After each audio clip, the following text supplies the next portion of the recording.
దేవుని మహాకృపను బట్టి మనము మరొక పునరుద్ధాన దినములో ఆదివారములో దేవుని సముఖంలో నిలిచి ఉన్నాం. దేవుడు ఈ గొప్ప భాగ్యం మనకి ఇచ్చినందుకు దేవునికి ఎంతో మనము రుణస్థులమైన దేవుని నామమునకు మహిమ కలుగునుగాక. ఈ భూమి మీద అత్యంత విలువైనది ఏమిటి అని అంటే మానవుని యొక్క ఆయుష్కాలమే, సమయం. దేవుడు ఈ భూమి మీద మనకిచ్చిన ఆయుష్కాల దినాలను మనము ఒక బ్యాటరీకి ఛార్జింగ్ ఎట్లా పెడతామో అట్లా మన ఆత్మీయ జీవితానికి దైవికమైనటువంటి బలాన్ని పొందడానికి ఈ సహవాసం అనేది దేవుడు ఏర్పాటు చేస్తున్నాడు. సంఘము సహవాసం అనేది ఎందుకు అంటే మనల్ని మళ్ళా రీఛార్జ్ చేయడానికి, మన విలువను పెంచడానికి, మన వెలుగును ప్రకాశింపచేయడానికి, మనలో చైతన్యము తగ్గిపోకుండా అది ఇంకా వర్ధిల్లుతుండటానికి. ఎందుకంటే ఛార్జ్ కాకపోతే మనము చల్లబడిపోతాం. ఈ ఉదయ సాయంత్రముల ఉత్పత్తులోని వాక్యం చెబుతుంది చూడండి. ఈ ఎండ వేడిమి అనేది భూమికి తగలకపోతే సమస్త జీవరాశులు కూడా ఇంకా బలం పొందుకోలేవు, ఆకులు పచ్చగా ఉండలేవు. మనుషులమైనా మనమైనా జంతువులైనా పక్షులైనా ఏవి ఆరోగ్యంగా ఉండలేవు. ఆ హీట్ రావాలా, ఛార్జ్ కావాలా, శక్తి పొందుకోవాలా, మనుగడ అనేది కొనసాగుతూ ఉండాలన్నమాట. అందుకు విశ్వాసములో మనము కూడా ఈ విధముగా మెరుగుపరచబడ్డానికి, ఉజ్జింపబడ్డానికే దేవుడు సంఘము అనేది, సహవాసం అనేది ఏర్పాటు చేశాడు. అది దైవ బలాన్ని మనము పొందుకునే దానికోసమే. మనము దేవుని పిల్లలము అయ్యున్నాము. ఆ బాంధవ్యాన్ని, ఆ వారసత్వాన్ని, ఆ భయభక్తులను మనము కొనసాగిస్తూ ఉండాలి. ఒకవేళ దీనికి అంతరాయం కలిగితే మన ఆత్మీయ జీవితం అనేది పలచబడిపోతూ ఉంటుంది, వాల్యూ తగ్గుతుంది. తర్వాత దేవునికి మనకు సంబంధాలే లేకుండా పోతాయి. దానివల్ల ఏమవుతుందంటే పర్మనెంట్గా, అంటే శాశ్వతంగా మనం దేవునికి దూరం అయిపోతాం. అందుకే దేవుడు మీరు నా సన్నిధిలో తప్పక కనపడాలి అని అంటాడు. కాబట్టి యేసు ప్రభువారు తన శిష్యులకు కూడా చెప్పాడు, నన్ను జ్ఞాపకం చేసుకుంటూ ఉండండి అని. దేవుడు మనల్ని జ్ఞాపకం చేసుకోవడం ఎంత అవసరమై ఉందో ఆయనను మనం కూడా జ్ఞాపకం చేసుకోవాలి. ఆయన సన్నిధి మనం జ్ఞాపకం చేసుకోవాలి. ఈరోజు సంఘ ఆరాధన, దేవుని సన్నిధిలో నేను ఉండాలి, దేవుని మహిమపరచాలి, ఘనపరచాలి. ఇవన్నీ మనము దేవుని వాక్యంలో నుంచి తెలుసుకుంటా ఉన్నాం. హెచ్చరిక అయినా, ఆదరణ అయినా, భరోసా అయినా, ఏదైనా కూడా. కాబట్టి మంచి సంగతులు మనం కొద్ది నిమిషాలు ధ్యానం చేద్దాం. ఈ చదువుకున్నటువంటి కీర్తన భాగాల్లో నుంచి 143 కీర్తనలో 5వ వచన భాగంలో ఆయన పలికినటువంటి ఒక మంచి మాట మనం గుర్తు చేసుకుందాం. పూర్వదినములు జ్ఞాపకము చేసుకొనుచున్నాను. గమనించండి, ఏ దినములట? పూర్వదినములు జ్ఞాపకము చేసుకొనుచున్నాను. దేవుని సన్నిధికి వచ్చి కీర్తనకారుడు దావీదు అంటున్నాడు, పూర్వదినములను నేను జ్ఞాపకం చేసుకొనుచున్నాను. నిజమే, మనము కూడా మన పూర్వదినములను జ్ఞాపకం చేసుకోవాలి. దేవుని క్రియలు, దేవుని చేతి పనులు ఆలోచించాల. ఇక్కడ 42లో 7వ వచనంలో, చివరిలో 7వ వచనంలో ఆయన అన్నటువంటి మాట చూద్దాం. నేను నీ నామమునకు కృతజ్ఞతాస్తుతులు చెల్లించున్నట్లు చెరసాలలో నుండి నా ప్రాణమును తప్పింపుము అంటున్నాడు. చూడండి, దేవునికి కృతజ్ఞతాస్తుతులు చెల్లించడానికి దేవుడు ఏం చేయాలని కోరుకుంటున్నాడు అంటే చెరలో నుండి నన్ను నా ప్రాణాన్ని విడిపించుము. సాతాను యొక్క చెర కావచ్చు, లేక మనంతటా మనము కొన్నిటికి లోబడిపోయి ఉండట కావచ్చు. మనల్ని కొన్ని బంధకాలు కట్టేసి ఉండవచ్చు. ఈ పెనుగులాటలో మనము దేవుని సన్నిధికి రాలేక వీటితోనే మనమంతా కూడా నిలబడిపోవచ్చు. ఎంతమంది, చాలామంది మీరు గమనిస్తూ ఉంటే చాలామంది ఆరాధనకి ఎందుకు రాలేకపోతున్నారు, దేవుని సముఖంలో ఎందుకు నిలబడలేకపోతున్నారంటే ఏవేవో పనులు, బంధకాల గురించి చెప్తూ ఉంటారు. యేసు ప్రభువారు ఒక ఉపమానం కూడా చెప్పాడు. ఒక వ్యక్తి ఏమన్నాడట, నేను ఇప్పుడే జత ఎడ్లను కొన్నాను, నేను వాటిని పరీక్షింప వెళుచున్నాను. అదొక బంధకం, అదొక చెర. ఆ వ్యాపారంలో ఏదో లాభం వస్తే ఆ లాభం కోసం లేదు ఈరోజు పోవాలా మనము అనంటే, దేవుని దగ్గరికి రావాలన్నటువంటి ఆశ ఉన్నప్పటికీ కూడా దాన్ని చంపేసుకొని అవతల పనులకు వెళ్ళే పరిస్థితిని గురించి యేసుప్రభువు వారు అక్కడ చెప్పడం చూస్తాం. 2 ఎద్దులు కొన్నాను, వాటిని పరీక్షించ వెళుచున్నాను అంటాడు. ఇంకొక ఆయన ఏమన్నాడు, నాకు వివాహమైంది కొత్తగా కాబట్టి నేను ఇప్పుడు రాలేను అంటాడు. ఇంకొక ఆయన ఏమంటాడు, నేను భూమిని కొన్నాను, దాన్ని పరీక్షించ వెళుచున్నాను అంటాడు. చూడండి, అంటే ఏమిటి అంటే వ్యాపకములు అంటారు. దేవుని సన్నిధిని అగపడవలసినటువంటి మనుషులు ఈ బంధకాలలో ఉన్నప్పుడు, ఈ వ్యాపకములలో ఉన్నప్పుడు దేవుని సన్నిధిలోని ఆ సంతృప్తి అనేది వాళ్ళకు దొరకదనమాట. తాత్కాలికంగా బయట మనకి ఏదైనా దొరకచ్చు, కానీ దేవుని సన్నిధిలోని ఆశీర్వచనము, ఆదరణ అవి మనకు దూరమే కదా. దేవుని వాక్యం ఎంత బలాన్ని ఇస్తుంది మనకు. ఆయన సన్నిధిలో ఒక దినము గడుపుట 1000 దినములతో సమానము అన్నాం. చూడండి, 1000 దినములతో సమానం అంటే ఎంత రీఛార్జ్ అవుతాం మనం, ఎంత బలం పొందుకుంటాం మనం, ఎంత ధ్యాస వస్తుంది మనకు, ఎంత జీవం వస్తుంది మనకు. దేవుని దగ్గర మనం ఉండబోయే కాలం కూడా యుగయుగములు కదా.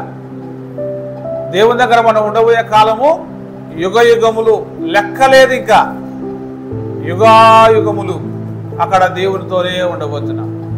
మరి ఇక్కడేమో ఒక దినము దేవునితో గడిపితే 1000 దినములతో సమానమైనటువంటి అనుభవాన్ని, అనుభూతిని మనము కొన్నిసార్లు మిస్ చేసుకున్నప్పుడు అది చాలా వెలితిగా ఉంటుంది. అయితే ఏంటంటే తిరిగి మళ్ళీ జనరేట్ కావటం అంటారు, అంటే తిరిగి శక్తిని పొందుకోవటం.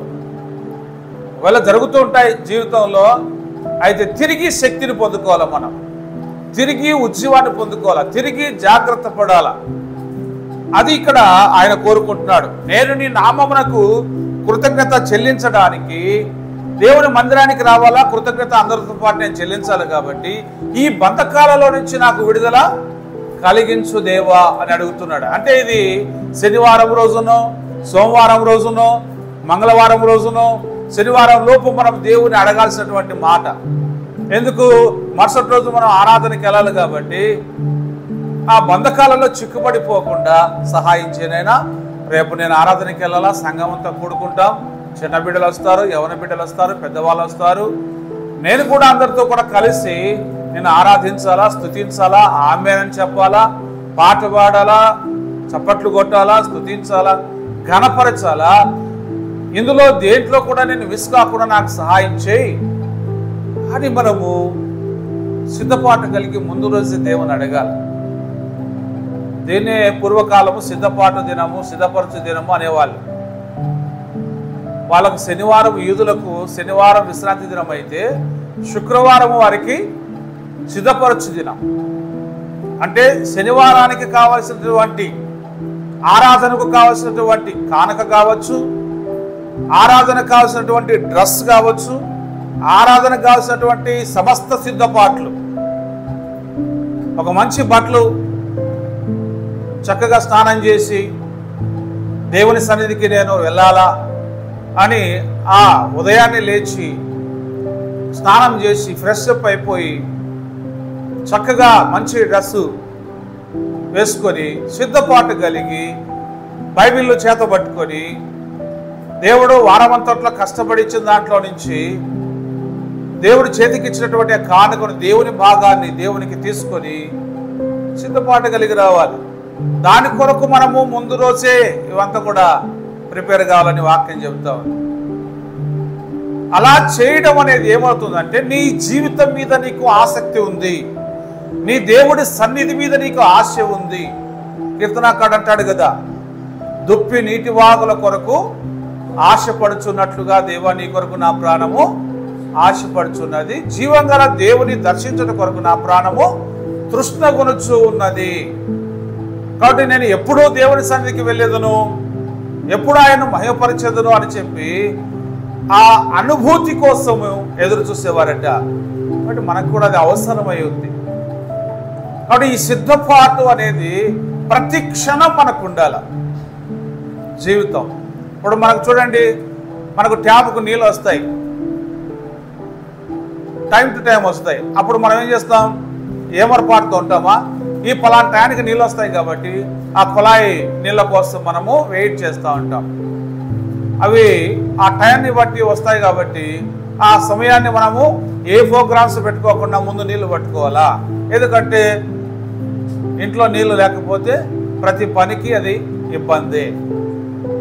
కాబట్టి ఆ పనిని కేటాయిస్తాం, తర్వాత పనులు తర్వాత, ముందు ఇవి కావాలా మనకు. అన్నిటికీ మనం అలాగే మనము సమయాన్ని వెచ్చిస్తూ ఉంటాం. అలాగే ఆ సిద్ధపాటు అనేది ఒక మంచినీటి కోసము, ఒక ఆహారం కోసము, ఒక టిఫిన్ కోసము, ఏవైనా కావచ్చు. అలాగే దైవికంగా దేవుని సన్నిధానంలో మనం నిలిచి ఉండడానికి కూడా సిద్ధపాటు. అప్పటికప్పుడు మనం తారాడుకుంటూ ఉంటే అప్పటికప్పుడు మనము ఏవి చేతికి పొందలేం, దేవుని సన్నిధిలో కూడా నిలకడగా ఉండలేం. కాబట్టి ఆయన అడుగుతున్నాడు, చెరలో నుండి నాకు నా ప్రాణానికి విడుదల కలిగించు దేవా అని. ప్రశాంతంగా దేవుని దగ్గరికి వెళ్ళాలా, దేవుని సన్నిధిలోనే గడపాలా. దేవుని సన్నిధిలో నాకు సంతోషం, నేను ఈరోజు పరిపూర్ణంగా ప్రారంభం నుంచి, ఎక్కడి నుంచి, ప్రారంభ ప్రార్థన నుంచి ముగింపు వరకు నేను దేవుని సన్నిధిలో ఉండగలిగాను అనే ఒక ఆత్మతృప్తి మనకు ఉండాలి. ఒక వారం నేను ఉండగలిగిన అనేటువంటి అనుభూతి ఉందా? మీరు గమనించండి. చాలా సంఘాలకు నేను ఎప్పుడైనా పరిచర్యకి వెళ్ళినప్పుడు సేవకుని కంటే ముందే వాళ్ళు వచ్చి కూర్చుంటారు. చూసిన నేను సేవకుని కంటే ముందే వచ్చి కూర్చొని ఉంటారు, ప్రార్థన చేసుకుంటా ఉంటారు. దాని అర్థం ఏంటంటే ఆ సమయమును వాళ్ళు పాటించటం, గుర్తుపెట్టుకోవడం. ఈ సమయానికి ప్రారంభ ప్రార్థన ఉంటుంది కాబట్టి అక్కడి నుంచి పాట పాడే ఒక అవకాశం దేవుడు నాకు ఇస్తే పాట పాడాలా, వాక్యం చదివే అవకాశం నాకు దొరికితే వాక్యం చదవాలా, ఆరాధన చేసే ఒక అవకాశం వస్తే ఆరాధన చేయాలా. ఈ అవకాశాలు దేవుని మందిరంలో ఏది పోగొట్టుకోకూడదు, మనం ఏది పోగొట్టుకోకూడదు. నీకు ఇచ్చిన అవకాశాన్ని, దేవుడిచ్చిన ఆయుష్కాలంలో ఈ వారం నేను ఒక పాట పాడలేకపోయినా అంటే ఆత్మలో తృప్తి ఉంటారు. ఏమో పాస్ అయ్యే నాకు పాట పాడేదానికి అవకాశం వేయాలని బాధపడకూడదు. ఆ అవకాశాన్ని చేతికి తీసుకోవాలా. పాడలేకపోతున్నానేదో, వినలేకపోతున్నానేదో, చేయలేకపోతున్నానేదో ఏది కూడా మనము దైవికంగా ఇక్కడ జరిగే కార్యాలు మన ఆత్మకు ధైర్యాన్ని ఇచ్చేవి, జీవాన్ని ఇచ్చేవి. ఇప్పుడు వాక్యం ఏం చెప్తుంది? సామెతల గ్రంథం 8వ అధ్యాయంలో, అనుదినము నా ద్వారబంధము యొద్ద కనిపెట్టుకుని ఉండేవాడు ధన్యుడని చెప్పబడతా ఉంది. దేవుని దగ్గర కనిపెట్టుకుని ఉండడం అనేది ఒక ధన్యత. చదవండి అన్నమాట. అనుదినము నా గడప యొద్ద కనిపెట్టుకొని నా ద్వారబంధముల యొద్ద కాచుకొని నా ఉపదేశము వినువాడు ధన్యుడు. కాచుకొని ఉండాలంట. దేవుడు ఏం మాట్లాడతాడో నాతో, నా జీవితంతో ఏం మాట్లాడు, నా జీవితానికి ఏం అవసరం, ఈరోజు మొదటి వర్తమానంలో ఏం మాట్లాడతాడు, నా జీవితానికి ఏం అవసరం, దేవుడు ఏది మాట్లాడతాడు, సేవకుని నోట ఏది ఉంచాడు, ఏది నాకు అప్పగించబడుతుందో, దేని నేను అంగీకరించాలో, దేని వల్ల నేను పోషించబడాలనో అన్నటువంటి సిద్ధపాటు కూడా మనకు ఉండాలి. అదే ఆశ అంటే, అదే తృష్ణ అంటే. తృష్ణ అంటే ఏంటి? ఇంకా ఏదో ఒకటి చెప్తారు లేవు నాదా అని కాదు, నాకేమిస్తాడు దేవుడు, నేనేం చేయాలా దేవుని మందిరంలో, ఇది తృష్ణ. మీరు బాగా గమనించండి, ఒక భోజన పంక్తిలో కూర్చున్నాం అనుకోండి, ఆ భోజన పంక్తిలో కూర్చున్నప్పుడు సర్వసాధారణంగా అందరికీ మనసు ఉంటుంది, అందరము కూడా దానికి ఫీల్ అవుతూ ఉంటాం. కొన్నిసార్లు కొన్ని అనుభవాల తర్వాత కొంచెం ఏమైనా మార్చుకోవచ్చేమో. కూర్చున్నప్పుడు సహపంక్తిలో కూర్చున్నప్పుడు పక్కవానికి 4 ముక్కలు ఎక్కువ ఉన్నాయి అనుకోండి, నాకు అట్లే పడితే బాగుంటుంది అని అనుకుంటామా లేదా? ఎవరైనా అనుకుంటారు. ఒకవేళ మన దగ్గరకు వచ్చేసరికి తక్కువ వచ్చింది అనుకో, మనసులో ఏమని లేకపోయినా కూడా బాధపడుతుంటాడు, ఏమి ఆడ తక్కువ వేసినాడు, నా తక్కువ వేసినాడు. నిజమా కాదు? అంటే ఏమిటి దాని అర్థం? ఆ పంక్తిలో సమానంగా నాకు అన్ని చేరాలా, చెందాలా, నేను ఆ రుచి చూడాలా, ఇవి ఎలా ఉంటాయో దైవికంగా దేవుని మందిరంలో ఎలాంటి ఆశయం మనకు ఉండాలి. దేవుని సన్నిధిది, మన పరలోకపు తండ్రి యొక్క సన్నిధిలో మనము ఉన్నాం కాబట్టి ఆయన నుంచి నాకు ఏ వర్తమానం అందిస్తాడు, ఏ బలాన్ని ఇస్తాడు, ఎలా ప్రోత్సహిస్తాడు, ఏం చేయమంటాడు, ఎలా జీవించమంటాడు, ఇదంతా కూడా మన హృదయపు అంగీకారముగా ఉండాలని వాక్యం చెబుతుంది. కాబట్టి ఆ సిద్ధపాటు అనేది మనము ఆయన మాటలు అక్కడ చూస్తున్నాం. ఇంకా మనం చూస్తే పూర్వ దినములను జ్ఞాపకం చేసుకుంటాను అంటున్నాడు. ఏంటి పూర్వపు దినాలు? మనం ముందు ఎలా ఉండేవాళ్ళం, ఇప్పుడు ఎలా ఉన్నాం? మరి ఇంత మార్పు ఎలా వచ్చింది? దేవుడే మన పట్ల కార్యం చేసినాడు. దేవుడే మనలో మార మనసునిచ్చినాడు. మనలో ఉన్నటువంటి రాతి గుండెని తీసేసినాడు. మూర్ఖపు ఆత్మను తీసేసినాడు. జ్ఞానపు ఆత్మను మనకి ఇచ్చినాడు. మారు మనసు అనుభవం మనకి ఇచ్చినాడు. రక్షణ అనుభవం మనకి ఇచ్చినాడు. పాప క్షమాపణ అనుభవం మనకి ఇచ్చినాడు. పాపం నుంచి ప్రత్యేకించబడిన అనుభవం మనకి ఇచ్చినాడు. పాపమును అసహించుకునే అనుభవం మనకి ఇచ్చినాడు. లోకాన్ని ప్రేమించకుండా, గతంలో అయితే ఆదివారం వచ్చిందా జల్సా, ఆదివారం వచ్చిందా సినిమా హాళ్ళు, ఆదివారం వచ్చిందా వంటకాలు, ఆదివారం వచ్చిందా యాత్రలు, ఆదివారం వచ్చిందా ఆ కోన బాగుందా, ఈ కోన బాగుందా, ఎక్కడ జలపాతం ఉంది, ఎక్కడ సరస్సులు ఉన్నాయి, ఎక్కడ క్యాంప్ వేసుకుందాం, ఎక్కడ డిన్నర్లు ఏర్పాటు చేసుకుందాం అన్నటువంటి లోకం. ఒకప్పుడు తెలియదు, ఆదివారం అంటే ఏదో ఆ రోజు వారం అంతా పనిచేస్తాం కాబట్టి ఇంకా ఆ రోజు ఏ పని ఉండదు కాబట్టి అలా సరదాగా వెళ్ళేద్దామని. కానీ ఆదివారం అంటే నన్ను విమోచించిన యేసు ప్రభువును జ్ఞాపకం చేసుకోవటం, ప్రభు యొక్క బలాన్ని జ్ఞాపకం చేసుకోవటం, ఆయన రక్త మాంసాలలో పాలుభాగస్తులు కావటం, ఆయన ఆశీర్వదించిన ప్రజలతో కూడా ఆశీర్వాదకరమైన సంగతులను వింటా ఉండడం. ఈ మార్పు ఎలా వచ్చిందంటే దేవుని వల్లే వచ్చింది. దేవుడు మనల్ని ఆశీర్వదించడం వల్లే వచ్చింది. కాబట్టి ఆ పూర్వపు దినాలను జ్ఞాపకం చేసుకుంటే, నేను ముందు గత కాలంలో నేను ఇట్లా లేను. ఈరోజు ఆదివారం అంటానే సిద్ధపాటు కలిగి స్నానం చేసి బట్టలు వేసుకొని ఫ్రెష్గా దేవుని సన్నిధికి బైబిల్లో పట్టుకొని వాక్యం వినడానికి వస్తున్నామంటే ఎంత మార్పు దేవుడు మనలో తీసుకొచ్చాడు. దాన్ని బట్టి ఇంకా మనము దేవునికి స్తుతులు. ప్రభువా, గతంలో నాకు ఈ అనుభవం లేదు, గతంలో నాకు ఈ అనుభవం లేదు, గతంలో నేను దూరస్తుడను, గతంలో నేను దూరస్తుడను. దేవుడు లేని జీవితం, వాక్యము లేని జీవితం, వెలుగు లేని జీవితం, సమాధానము లేని జీవితం, రక్షణ లేని జీవితం, సహవాసము, దైవిక సహవాసము లేని జీవితం. కానీ ఈరోజు నాకు అన్ని ఇచ్చావు.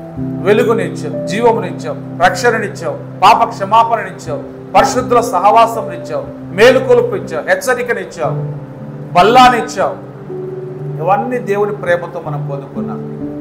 కాబట్టి ఆ దినములను జ్ఞాపకం చేసుకుని ఈ దినమున మనం ఉన్నాం. ఎలా ఉన్నామంటే మార్చబడిన వారమై ఉన్నాం, రూపాంతరము చెందిన వారమై ఉన్నాం, విమోచించబడిన వారమై ఉన్నాం, అంగీకరించబడిన వారమై ఉన్నాం. దేవుడు మనల్ని తన సొత్తుగా చేసుకున్నటువంటి అనుభవంతో మనం ఉన్నాం. కాబట్టి ఈ అనుభవాలన్నిటిని కూడా జ్ఞాపకం చేసుకుని గడిచిన కాలానికి ఈ కాలానికి, గడిచిన జీవితానికి ఈ జీవితానికి ఎంత వ్యత్యాసం వచ్చింది, దీనికి అంతటికీ ప్రభు యొక్క రక్షణే కారణం, ఆయన ప్రేమే కారణం అని గుర్తు చేసుకొని కృతజ్ఞతలు చెల్లించుదాం. మోకరించండి.